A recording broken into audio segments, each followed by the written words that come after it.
ইসরাফিল আলাইহিস সালাতু ওয়াস সালাম যখন তৃতীয় ফুৎকার দিবেন, ফুৎকার দেওয়ার সাথে সাথে মানুষ কবর থেকে বের হয়ে যাবে।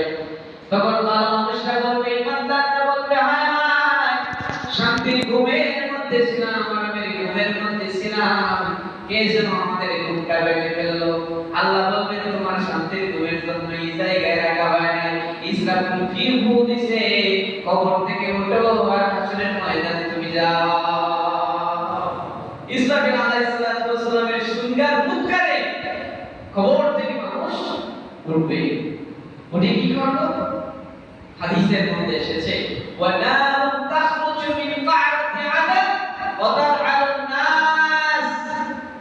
আল্লাহর নবী বলেন, মানুষ কবর থেকে ওঠার পরে ইয়ামানের এক জায়গার নাম আছে আদান।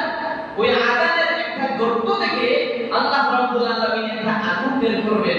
ওই আগুন এসে মানুষদেরকে তারআলুন নাস ধাক্কায়া ধাক্কায়া হাসরের ময়দানে